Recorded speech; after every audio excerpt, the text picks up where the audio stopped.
Prosecutor's office has dismissed a criminal complaint filed by ACT Party List Representative Franz Castro against former President Rodrigo Duterte.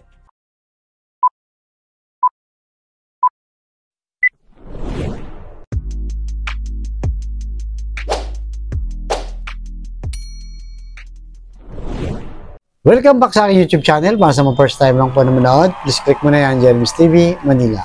Anyway guys, wala nang bayad o libre lang, tulong mo na lang din sa kapwa mo. Alright, thank you very much po.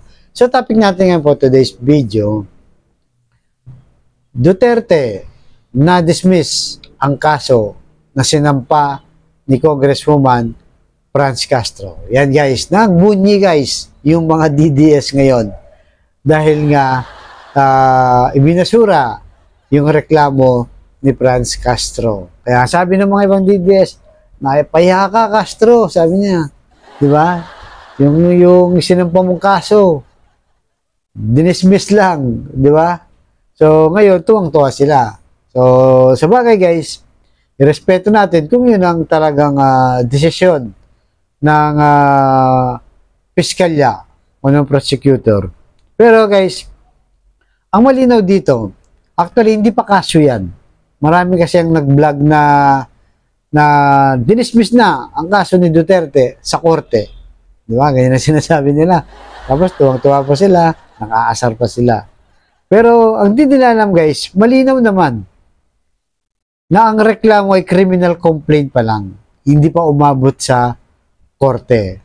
Kasi yan ang nagkakamaling bakala nila sa korte na nagdesisyon. Sa DOJ pa lang guys, yung criminal complaint. So, yun ang lumabas ngayon sa balita, kaya pinikap ng iba na absuelto na itong si Duterte sa kanyang kaso. Yun ang sinasabi nila. So, di nila alam na dismiss lang dahil sa criminal complaint. So, ano nga ba talagang dahilan? Bakit na-dismiss? Di ba? Yung kasong pagbabanta nitong si Franz Castro kay dating Pangulong Digong. So narito guys, panoorin muna natin yung mismong balita kung anong desisyon ng prosecutor ng DOJ. So, pasok. Prosecutor's office has dismissed a criminal complaint filed by ACT Party List Representative Franz Castro against former President Rodrigo Duterte. Castro filed a complaint of grave threat under Article 282 of the Revised Penal Code and Section 6 of the Cybercrime Prevention Act of 2012 for the statements Duterte made during a television program at Sunshine Media Network International. The prosecutor junked Castro's complaint because the manner by which Duterte made the statements, quote, do not convincingly establish that he intended them to be taken seriously. In the program aired on October 11 last year, Duterte talked about the confidential fund of his daughter, Vice President Sara Duterte, and referred to Castro as, quote, one of the communists who I want to kill. According to the QC prosecutor, the fact that Duterte made preliminaries and jokes when he was talking with a program host, quote, only indicates that he is not that serious enough to really execute and materialize the threats allegedly conceived in his mind. It adds that it would be quite unusual for Duterte to make a public pronouncement of death threats if he were serious about actualizing such threats, considering his immunity from criminal prosecution. So yun guys, napanood nyo, di ba? So malinaw naman, ano sabi ng piskalya o ng prosecutor, dinismiss niya dahil hindi rin seryoso. Itong si Digong, nung panahon na sinabi niya yung kay Franz Castro na may banta, di ba? Binantahan niya, di ba? Na nitong si Castro napapatayin. Alam naman natin yan, guys, na vlog na rin natin dito yan.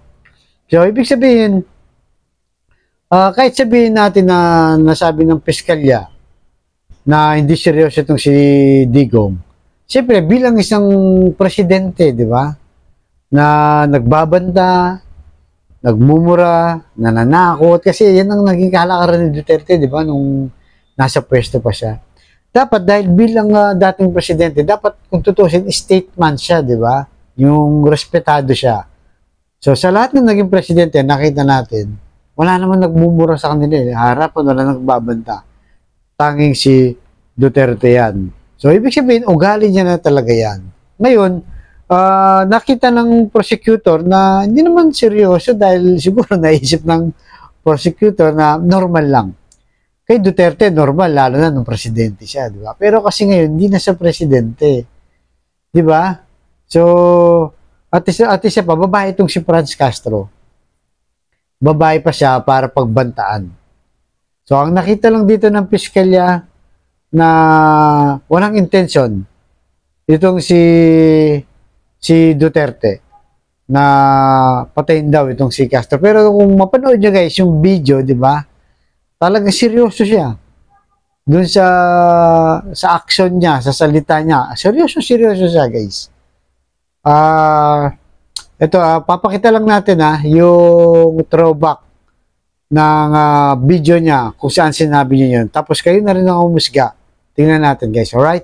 Pasok, Digong. Na ito, gagamitin ko para sa utak ng Pilipino kasi ito ang target ko, kayong mga komunista nandiyan sa Kongreso. Prangkahin mo na yan si Franz, pero ang una mong target sa intelligence fund mo, kayo, ikaw, Franz. Kayong mga komunista ang gusto kong patayin. Na ito, gagamitin ko para sa utak ng Pilipino kasi ito ang target ko, kayong mga komunista nandiyan sa Kongreso.